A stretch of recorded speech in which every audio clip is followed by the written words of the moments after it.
সব ভাষা কার সৃষ্টি? আজকে ভাষার দিবস না? ভাষা কার সৃষ্টি? এই যে ভাষার যে বৈচিত্র্য, এটা কার সৃষ্টি? এটা কার নিদর্শন?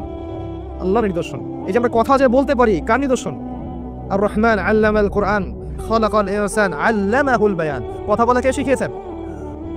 কি অ্যামেজিং! দেখেন, বাবা মা যে ভাষায় কথা বলে, বাচ্চা সেই ভাষায় কথা বলে। আমরা একটা পরিবেশে থাকি, বাংলায় কথা বলি, আর পাশে আরেকটা ভাষায় কথা বলে। দেখবেন প্রত্যেক 40-50 কিলো পর পর ভাষা চেঞ্জ হচ্ছে। দেখছেন খেয়াল করে?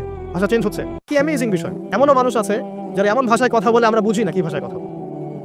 এটা আল্লাহ পাকের নিদর্শন, এবং আল্লাহ রাব্বুল আলামিন তার ভাষায় তার দিনকে চর্চা করার দিকে উদ্বুদ্ধ করেছেন। আরবিক শিখবেন, মাতৃভাষায় দিন বুঝবেন, আমল করবেন। কারণ আপনি যেভাবে বুঝবেন আপনার ভাষা, অন্য ভাষা আপনি এভাবে বুঝতে পারবেন না। আল্লাহ পাক আমাদেরকে আত্মশুদ্ধি অর্জন করার তৌফিক দান করুন। আল্লাহ পাকের 8 জন ফেরেশতা, 8 জন শক্তিশালী ফেরেশতা কিয়ামতের মাঠে আরশে আজিমকে নিয়ে আসবেন। এই ফেরেশতাদের আকৃতি সম্পর্কে আর বলার অপেক্ষা রাখে না যে তারা কত শক্তিশালী।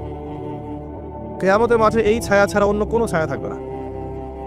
আল্লাহ পাক তার বাছাইকৃত কিছু বান্দাকে আরশের ছায়ায় ছায়া দিবেন, যাদের কথা আমি এই হাদিসে বর্ণনা করলাম। এর মধ্যে যুবকদের কথা স্পেশালি এসেছে। মসজিদে 5 ওয়াক্ত নামাজ পড়ার সক্ষমতা বৃদ্ধদের থাকে না, যুবকদের থাকে। একজন সুন্দরী নারী জেনার জন্য আহ্বান করলো, একজন যুবক তার যৌবনের তাড়নাকে মিটিয়ে যদি বলতে পারে আমি আল্লাহকে ভয় করি, সে ইনশাল্লাহ এই ছায়া ছায়া পাবে।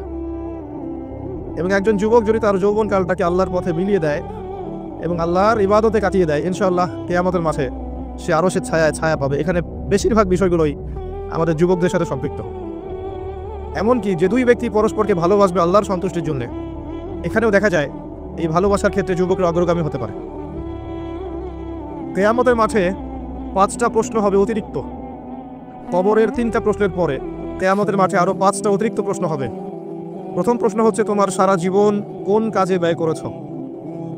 দ্বিতীয় প্রশ্ন স্পেশালি আবারও যুবকদের জন্য, যে তোমার যৌবনকালটা তুমি কোন কাজে ব্যয় করেছ। তৃতীয় প্রশ্ন হচ্ছে কোন পথে সম্পদ উপার্জন করেছ। 4 নাম্বার, কোন পথে সম্পদ ব্যয় করেছ, খরচ করেছ। আর 5 নাম্বার হচ্ছে ইলম অনুযায়ী আমল করেছিলে কিনা। এই 5টা প্রশ্ন স্পেশালি কিয়ামতের মাঠে করা হবে প্রত্যেক ব্যক্তিকে। এর উত্তর না দেওয়া পর্যন্ত কোনো মানুষ এক পা সামনে যেতে পারবে না, এক পা পিছনেও আসতে পারবে না। আমরা কি প্রস্তুত? তার আগে 3টা প্রশ্ন কবরের। শোয়ানোর সাথে সাথেই মানুষ যখন চলে যাবে, এই মাইয়েত মানুষের চলে যাওয়ার পায়ের খসখস শব্দ শুনতে পারবে।